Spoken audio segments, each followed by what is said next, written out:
It's just so weird. You had to get naked. And you were watched. Excellent story. Yes. So when she says stories... It's very educational, all of this, isn't it? Do you know what teabagging is? I love this. I'm just copying your face going... Hello, Claire Hamilton. Hello, Sarah Carr. Hello, lovely people. Welcome to Teen Commandments Your Turn, the show where we try to make sense of the often fascinating brains of our teenagers. And we do it through your excellent stories. Thanks so much for sending such crackers in as ever. Hello at teencommandments.co.uk. That address again, Claire. Hello at teencommandments.co.uk. Very nice. We are there as well on Facebook if you want to go and join in with Claire's Facebook gang. And wherever you listen to us, do leave a little comment, leave a little review. It really helps so that Claire can do on from the salon and leave hairdressing behind her. Excellent stories as ever. Do you want to kick off? Okay, I will kick off with the hopeful Mrs. Williams. This is the lady who's written in before, and she refers to herself as Mrs. Williams because she has a big thing for Robbie. Oh, very nice. Hi, Mrs. Williams. Hi, lovely ladies. Please keep me anonymous. Although she wants to... She's Mrs. Williams. Yeah, it's not really her. That's Robbie. Yes. Because she wants to marry Robbie. So she's not really married to Robbie. She's not really called Mrs. Williams. Okay. I wanted to share something that happened to me when I was a teen. It was the early 90s and I was probably around 12. I had very little confidence in myself, made worse because I had developed earlier than many of my classmates, which made me feel like I stood out in a way I didn't want to. Back in those days, the school had showers which had to be used after PE. Oh, the dreaded showers. Absolutely mortifying for most of us, made even worse because a teacher would stand and check that you had undressed and actually went into the showers. Oh, I mean... It was awful, wasn't it? Just traumatising. Why was that? It's so weird. We've spoke about it before, but it's just so weird. You had to get naked. And you were watched to make sure that you went and shouted at. It was quite aggressive, wasn't it? Yeah, and how could they not know that that was traumatising? Or does it just go on because that's what happened to them at school, so that's what they did to us? It doesn't happen now. I'm pretty sure now. I don't think my daughter has to shower after games and stuff. My daughter would have refused and I would have stuck up for that, you know. Quite right. Yeah. So it's just so...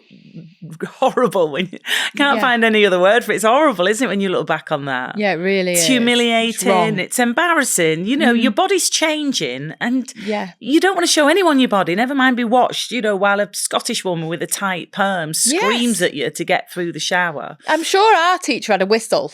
I'm sure she used to blow a whistle. She would have had a whistle. Did she blow it in the shower? With the showers, the acoustics in a shower as well. Not good. This particular day, we had finished PE and we were back in the changing rooms and waiting to use the showers. They were the communal type of showers that a few of you used at the same time. No such thing as doors for privacy. We had to line up in our towels and wait to go in.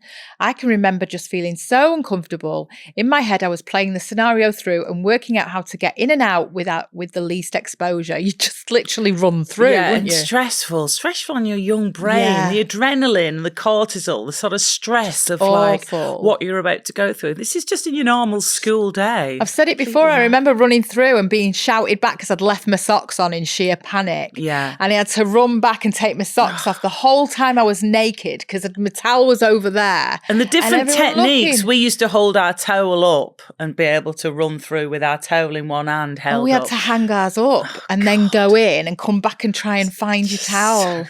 Horrible. Awful. My turn came and I walked towards the showers, slipped on the wet floor, let go of my towel and landed on my backside on the cold, hard floor. The whole me was on display and it was awful. Oh, you poor thing, Mrs. Williams. As I got up, I heard the others laughing. I wanted to die. Safe to say, I found a way to skive as much PE as possible from that day on. Now, that's what happened, isn't it? Yeah, this is the problem. You kind of skive, because you know what you've got to go through at the end. Yeah, there's no way. Which is crazy, because then you're putting women off wanting to exercise. Yeah, and if you loved the sport that you were doing that day, you still wouldn't want to do it because you've got to do that. Yeah, not good. Although I hated hockey. Oh, I was on the hockey team and I was so shit. I was on every team and was the worst player on every team.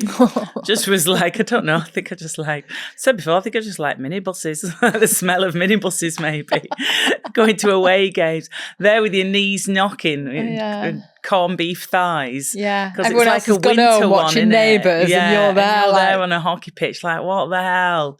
And I could never hold my stick the right way around. You're only allowed to hit it on the flat bit. So when you're doing that, you had to keep twisting. Oh, yeah. I could never get the hang of it.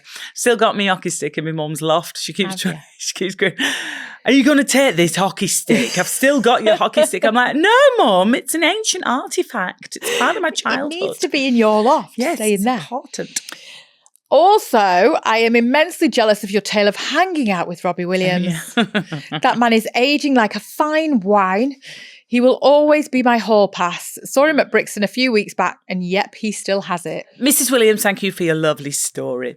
hello@teencommandments.co.uk if you'd like to share yours. Hi, Claire and Sarah. Zed here from the neat vodka and whiskey through a straw leading to gusset vomit story. We all remember that. That was a cracker. Here's another gem. Thanks very much, Zed. I have no idea what possessed our parents to allow two 15-year-old girls to go youth hosteling around North Wales on their own, but allow us they did. So, C and I packed all the essentials, hairdryer, fags, pot noodles, into huge metal-framed rucksacks and waved goodbye to our mums with a map and no bloody idea what we were doing.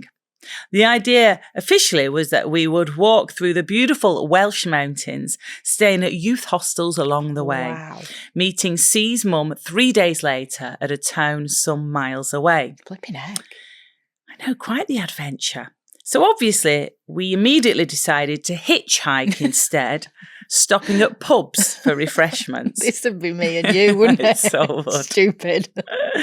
At one pub stop, we met and immediately fell in love with a local floppy-haired barman who informed us that he lived in the hayloft of the barn over the road. With images of Patrick Swayze's pad in Roadhouse in mind, we gladly accepted the invitation to stay over there rather than carrying on at the youth hostel. The hayloft turned out to be somewhat less sexy than Patrick Swayze's. The barn was right on an A road and was used by the pub to keep the bins in. Leaving our rucksacks on ground level, we climbed the ladder to a drafty mezzanine with a couple of mattresses and a camping gas stove, where we cooked our pot noodles and chain smoked before a bit of light fingering, a spliff, and then sleep. Right. Each other? No, I think the barman fingered them both separately on. There was 2 mattresses. I'm not entirely sure what. Whatever. I mean, whatever floats your boat. Sounds great fun. Next morning, we were woken by the sound of the traffic outside and stumbled down the ladder to see the bin lorry just pulling away from the barn. Decided we'd better get going if we had any point of making it to the rendezvous point for the next day. We went to pick up our rucksacks, only to find that C's was missing. Panic ensued. Where exactly did you leave it? I asked. I leant it against the bins, she replied. And slowly but surely the penny dropped. Her rucksack must have been taken by the bin men, who we could just see in the distance hanging off the back of the truck as the mechanism chomped down on its latest collection. It's brilliantly told, this, isn't it? So good. We managed to persuade the hot barman, who by this point was regretting ever meeting us, to drive us to the bin depot. Oh my God, these poor girls! Where we had to wait for the relevant truck to arrive from doing its rounds. It emptied its load into a stinking heap on the edge of the enormous, stinking landfill site, complete with rats and circling seagulls. We were told we were welcome to have a look, and the bin men watched as we retched and squealed whilst picking through the filthy bin mound to find C's mangled rucksack. Can I just take a moment here to say, those bin men are dickheads. Yeah, because they should have been like, they were around it all day. Yeah. They should have been like, all right, what did it look like? We'll go and have a look. Yeah. Absolute gits just standing and watching. Yeah. These 2 poor teenage girls. Dripping with bin juice. We did find the rucksack and we dragged it onto the forecourt of a nearby petrol station where we bought bin bags, rubber gloves and a can of air freshener. That's so teen. Let's just spray it. It'll be fine. We'll spray it with air freshener. Do that now. With a bit of lavender, it'll be fine. and set about rescuing as many of C's belongings as possible. Sadly, the hairdryer didn't make it. That night, we checked into a B&B and spent the evening perfecting the tale we'd tell our parents about how we'd unwittingly left the rucksack in the barn whilst hiking a nearby mountain trail. What fun times. Thanks for all the laughs, ladies. Zed, thank you for the laughs. I love that. What an excellent story. Done. Thank you. Any misadventures to match that? Don't know if you'll be able to match it, to be fair, but of going off hitchhiking. I mean, I never hitchhiked. I don't think. We did have a ride in that police car in New York. Do you remember? Yeah. Were they undercover, those police? I can't remember. I just know. I know we made them put the light on and the boo, boo. And I think we bought them T-shirts that actually said LAPD on them, and we were like that. Hello. Yeah, was it NY? It was NYPD. It was, wasn't it? Yeah, and we could get those. Did we have the hats as well? There's definitely a picture of us with the NYPD hats on as well. Fucking idiots. Possibly like in a strip club. Have I imagined that?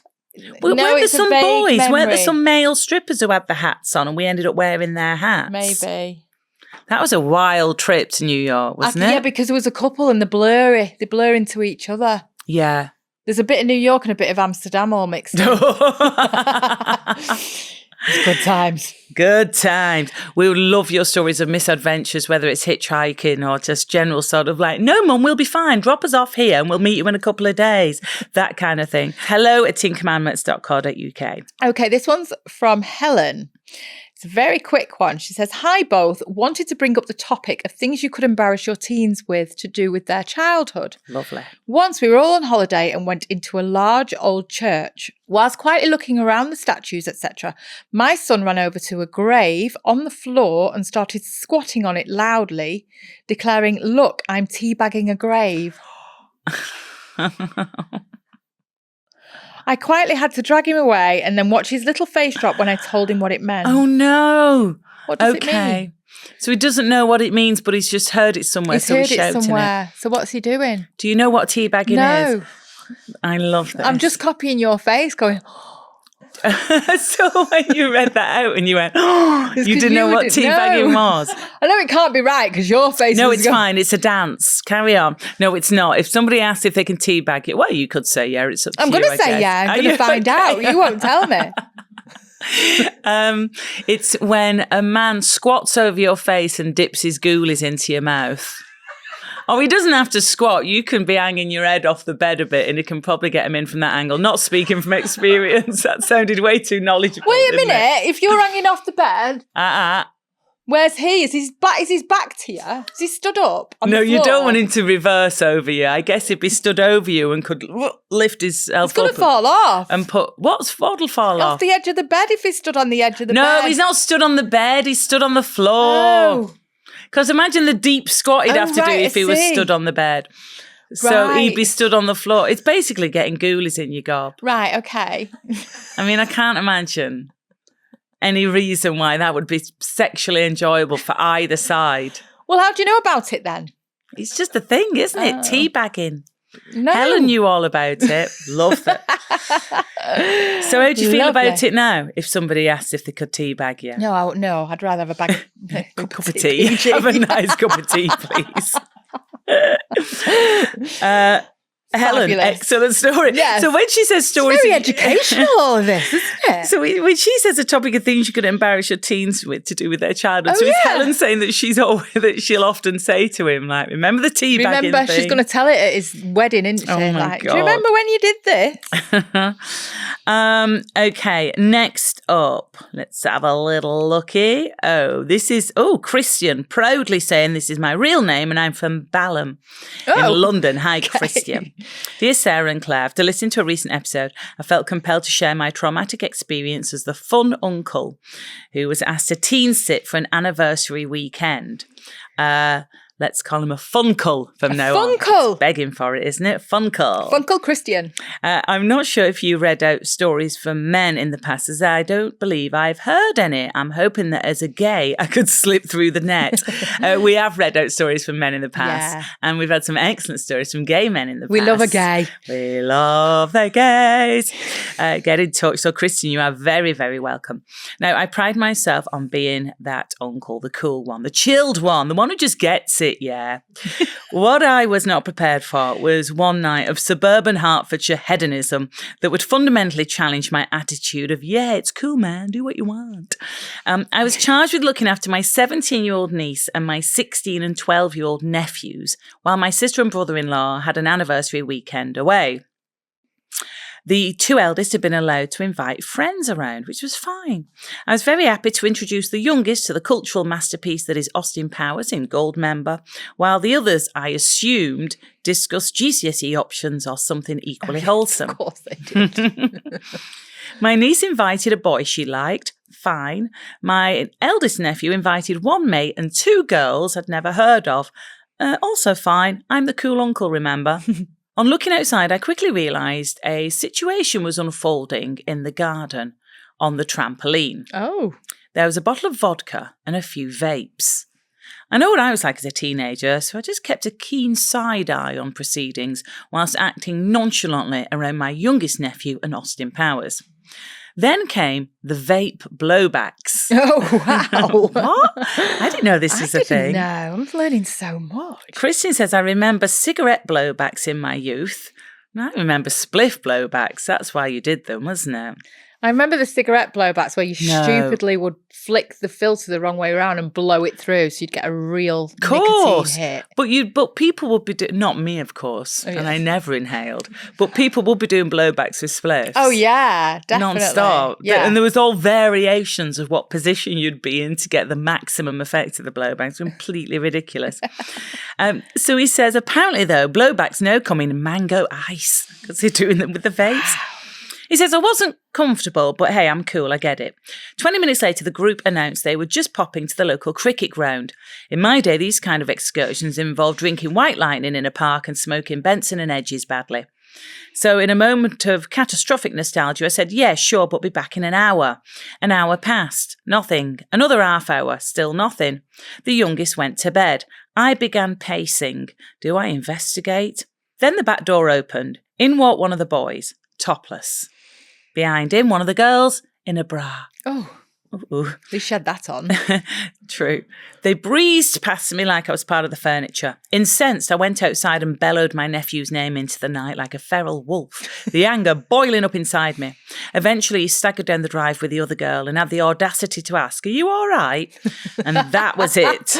I snapped. Not about the drinking, all the semi-nudity. I shouted they had taken the piss and that I didn't mind what they were doing because I'd done the same at their age, but they could absolutely not flaunt it in front of me because, and here's the sentence I will never emotionally recover from, because I'm fucking cool. There was a silence. Internally, I died. But it worked. Nephew apologised profusely. Then ran upstairs and told his friends that they had disrespected, and I quote, the best uncle in the world. Aww. I nearly wept with pride, says Christian.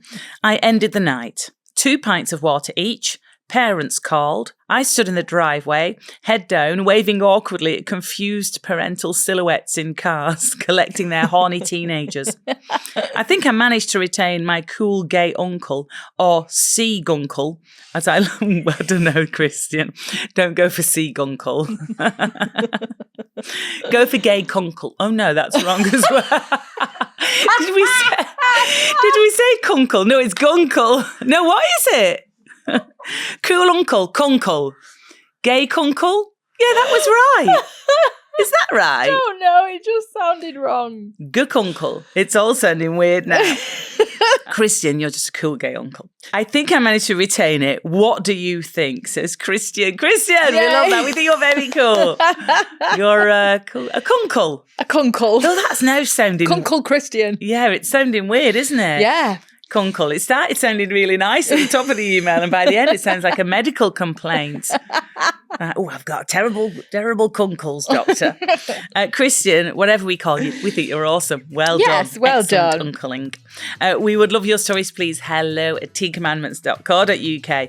Please follow us wherever you listen. Go onto Facebook, Instagram, We Are Teen Commandments, and like, share, subscribe. Do everything. Yeah. We really appreciate it. We love doing these pods for you. So thanks for listening and for being lovely. I'm getting emotional. We just love you guys, don't we, Claire? Claire, have a lovely few days. We'll be back Monday for our main episode. Until then, stay gorgeous. Bye, Claire. Bye, darling.